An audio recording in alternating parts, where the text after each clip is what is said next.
arparadio.com की प्रस्तुति इतिहास का अभ्यास। वाचक स्वर अनुज श्रीवास्तव। मध्यकालीन भारत एवं विश्व, सामाजिक सामंतवादी व्यवस्था, धार्मिक व्यवस्था, यूरोप में चर्च की स्थिति, अरब में इस्लाम धर्म का उदय एवं सिद्धांत।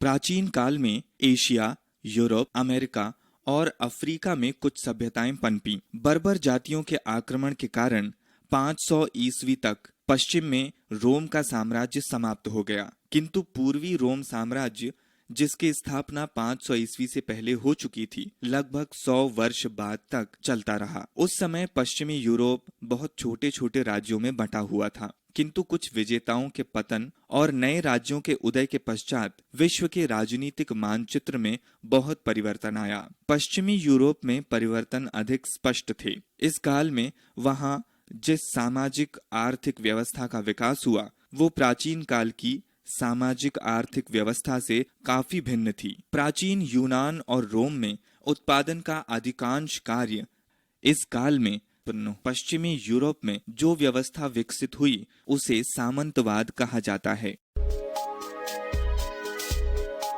मध्यकालीन यूरोप। रोम के सम्राट कॉन्स्टेंटाइन ने रोमन साम्राज्य के पूर्वी प्रदेशों की नई राजधानी 330 ईस्वी में प्राचीन यूनानी नगर बेजेंटाइन में स्थापित थी।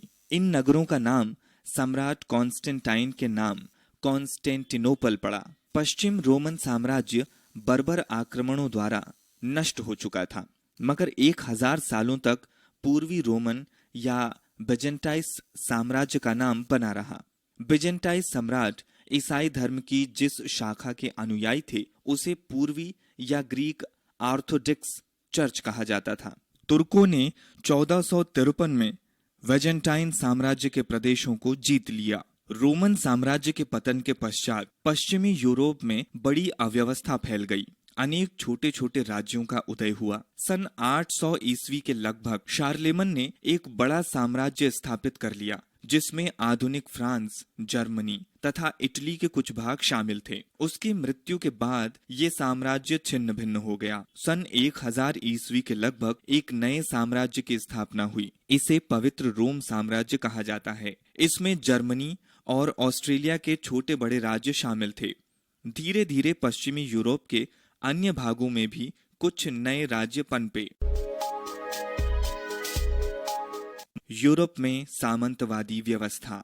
यूरोप में मध्यकाल में जिस सामाजिक आर्थिक व्यवस्था का उदय हुआ, वो सामंतवादी व्यवस्था के नाम से जानी जाती है। मूलतः वो एक ग्रामीण व्यवस्था थी, जिसमें किसानों को अपने उत्पादन का एक हिस्सा लगान या कर के रूप में लोगों को देना पड़ता था, या बिना किसी भुगतान के मालिकों के लिए श्रम करना पड़ता था। पश्चिमी यूरोप में एक ताकतवर केंद्रीय सत्ता के अभाव के परिणाम स्वरूप ऐसी राजनीतिक संस्थाओं का उदय हुआ, जिन्हें यूरोपीय सामंतवाद की एक प्रमुख विशेषता माना जाता है। संसार के अन्य भागों में राजनीतिक संस्थाओं ने एक भिन्न ढांचा अपनाया। कृषक। सामंत अपने अधिपतियों से भूभाग लेते थे। वस्तुतः वे स्वयं खेती नहीं करते थे, कृषक इनकी ओर से खेती करते थे। सामंती समाज में इन किसानों का स्थान सबसे नीचा था, यद्यपि वे जनसंख्या में सबसे अधिक थे। किसानों के भी कई वर्ग थे। पहला वर्ग स्वतंत्र किसानों का था।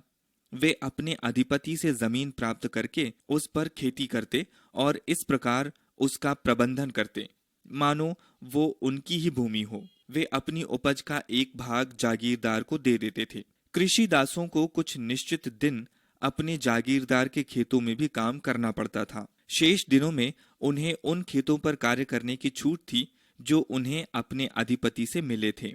सामंती प्रथा के अंतर्गत किसानों में अंतिम किंतु सबसे अधिक संख्या वाला वर्ग सर्फ अर्थात दास कृषकों का था। बहुत से सामंतों के पास भूमि थी, जिससे वे अपने लिए खेती करते थे, किंतु उन्हें ऐसे खेतों पर भी कार्य करना पड़ता था जो पूर्णतया उनके अधिपतियों के थे। सामंतवाद के द्वारा आरंभ में मध्यकालीन जीवन में व्यवस्था और सुरक्षा स्थापित हो सकी। सामाजिक और आर्थिक जीवन बाधा रहित चलता रहा। वहीं इसका दूसरा पक्ष था कठोर वर्ग प्रणाली, जिसमें आदमी अपने को दूसरे आदमी से भिन्न समझने लगा तथा एक दूसरे वर्ग से बिल्कुल अलग हो गया। इस वर्ग प्रणाली के कारण राजनीतिक एकता कायम न हो सकी। अभिजात्य वर्ग साधारण मनुष्यों को घृणा की दृष्टि से देखता था। उनको विरासत में मिले अधिकार ने एक व्यक्ति के शासन और अत्याचार को जन्म दिया। राजा भी बहुधा सामंतों पर नियंत्रण नहीं रख पाते थे, क्योंकि लॉर्ड बहुत शक्तिशाली हो गए थे और आपस में छोटे छोटे स्वार्थों के लिए लड़ते थे। राजा का सामान्य जनता से कोई संपर्क नहीं था। जनता पूर्णतया सामंतों की मर्जी पर छोड़ दी जाती थी। सामंतों में साधारणतया उत्तरदायित्व की भावना का पूर्ण अभाव था। उन्हें जनता के कल्याण की लेश मात्र भी चिंता नहीं थी। सामंतवाद के कारण आर्थिक जीवन में भी किसी की प्रगति नहीं हो सकी। किसान और दस्तकार जिस धन का उपयोग कठिन परिश्रम से करते थे, सामंत उसे भोग विलास के जीवन और लड़ाइयों में व्यर्थ खर्च कर डालते थे।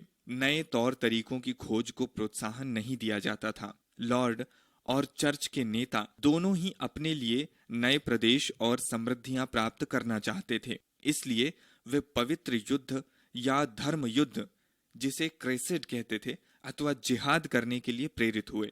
7वीं शताब्दी में अरबों के साथ संपर्क के फलस्वरूप विलास की वस्तुओं की मांग बढ़ी और पूर्व के देशों के साथ वाणिज्य व्यापार का विस्तार हुआ।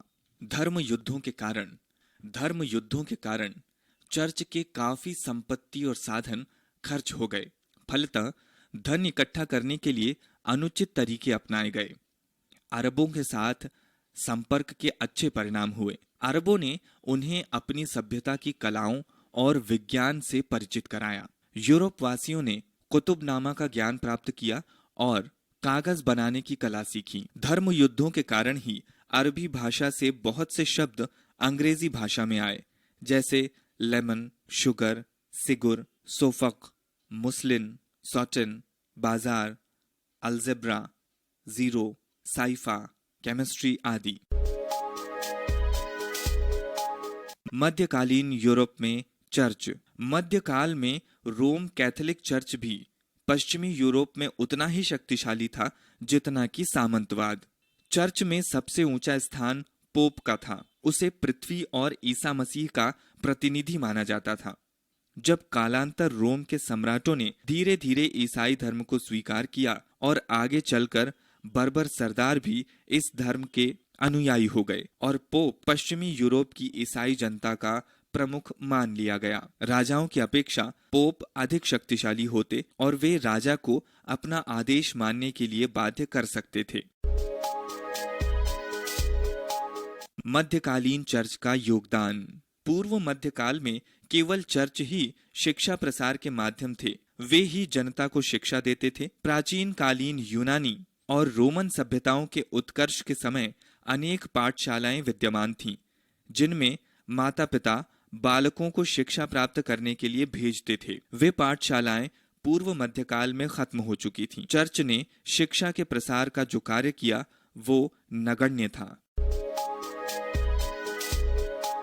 वास्तुकला। मध्यकालीन यूरोप में वास्तुकला के श्रेष्ठ उदाहरण गिरजाघर हैं। वे रोम के मंदिर बेसिलिका के अनुरूप बनाए गए थे, जैसे कि बेजेंटियम में थे। इनके बीच में विस्तृत हॉल होते थे, जिनके दोनों ओर स्तंभों की पंक्तियां होती थीं। छत गुंबदाकार और दीवारें ठोस और मोटी बनाई जाती थीं, जिससे कि वो भारी छतों को संभाल सकें। इसलिए गिरजाघरों के अंदर साधारणतया अंधेरा रहता था। इनकी निर्माण शैली सादी थी। 12वीं शताब्दी के आसपास एक नई वास्तु शैली का विकास फ्रांस में हुआ। इसे गोथिक शैली कहते हैं। मध्यकालीन भारत एवं विश्व। भवनों में नुकीली मेहराब होती थी और दीवारों में खिड़कियां बनाई जाती थीं। खिड़कियों से होकर अधिक प्रकाश इन भवनों में जाने लगा और खिड़कियों में लगे रंगीन शीशों के कारण इन भवनों की सुंदरता काफी बढ़ गई। अरब सभ्यता। अरब के लोग कई कबीलों में बंटे हुए थे जो मुख्य रूप से पशुपालन कर अपनी जीविका चलाते थे। विभिन्न कबीले जमीन पर कब्जे के लिए खासकर चारागाहों के स्वामित्व को लेकर आपस में लड़ते रहते थे। ईसवी सन के पहले 600 वर्षों के बीच अन्य देशों के साथ व्यापार काफी महत्वपूर्ण हो गया। अनेक अरबों ने अपने को विदेशी व्यापार में लगाया। व्यापार के द्वारा अरब लोग नए विचारों के संपर्क में आए। 7वीं शताब्दी में अरब में एक नए धर्म इस्लाम का जन्म हुआ। इस्लाम ने थोड़े ही समय में न केवल प्रतिद्वंदी कबीलों के बीच एकता की, बल्कि उसके परिणाम स्वरूप एक बड़े साम्राज्य की स्थापना हुई और एक नई सभ्यता का उदय हुआ। अरब में इस्लाम का उदय एवं सिद्धांत। इस्लाम के पैगंबर मोहम्मद साहब का जन्म सन 570 ईस्वी में अरब में मक्का नाम के स्थान में हुआ। बाल्यावस्था में ही उनके पिता की मृत्यु हो गई और उनके चाचा ने उनका पालन पोषण किया। जब वे 40 वर्ष के हुए तो उन्हें सत्य के दिव्य दर्शन हुए और वे पैगंबर बन गए। उस समय अरब में सब जगह अंधविश्वासों और अज्ञानता का बोलबाला था। मक्का, जहां मोहम्मद साहब का जन्म हुआ था, व्यापार और धर्म का केंद्र था। अरब निवासी वहां बनी एक पवित्र इमारत में लगे आयताकार काले पत्थर की पूजा करते थे, जिसे वे काबा कहते थे। ये काबा पत्थर आज भी मक्का में देखा जा सकता है। बहुत से मुसलमान आज भी मक्का तीर्थ यात्रा करने जाते हैं। दिव्य दर्शनों से मोहम्मद साहब को पूर्ण विश्वास हो गया कि अल्लाह ही एकमात्र ईश्वर है और वे ही ईश्वर के पैगंबर हैं। उन्होंने मूर्ति पूजा का निषेध किया। इसी कारण बहुत से धनी व्यापारी उनके शत्रु हो गए। अंततोगत्वा स्थिति इतनी खतरनाक हो गई कि उन्हें मक्का छोड़कर मदीना में शरण लेनी पड़ी। मदीना के निवासियों ने मोहम्मद साहब का हार्दिक स्वागत किया। ये घटना सन 622 ईस्वी की है। इसे हिजरी कहते हैं, जिसका अर्थ है एक स्थान से दूसरे स्थान पर जाना। मुस्लिम पंचांग का ये पहला वर्ष माना जाता है। इस्लाम के अनुसार प्रत्येक मनुष्य को सर्वशक्तिमान अल्लाह में और ईश्वर के पैगंबर मोहम्मद के शब्दों में आस्था रखनी चाहिए। ईश्वर की इच्छा के सामने मनुष्य की कोई शक्ति नहीं है, अतः मनुष्य को ईश्वर की इच्छा के आगे झुकना ही श्रेयस्कर है। इस्लाम की धर्म पुस्तक कुरान है। मुसलमानों का विश्वास है कि इसमें ईश्वर के जो शब्द मोहम्मद को देवदूत जिब्राइल द्वारा प्राप्त हुए थे, ज्यों के त्यों लिखे हुए हैं। ये धर्म ग्रंथ कई अध्यायों में बंटा हुआ है, जिन्हें सूरा कहते हैं। इसमें अनेक गाथाएं और परंपराएं संग्रहित हैं, जिनके कारण अरब निवासी मोहम्मद साहब की शिक्षाओं को सरलता से समझाकर उन पर आचरण कर सकें।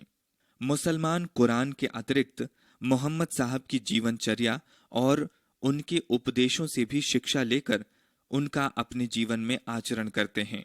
जीवनचर्या का वर्ण सुन्नत में और उपदेशों का संग्रहण हदीस में है। ये सही आचरण के लिए मानक निर्धारित करते हैं।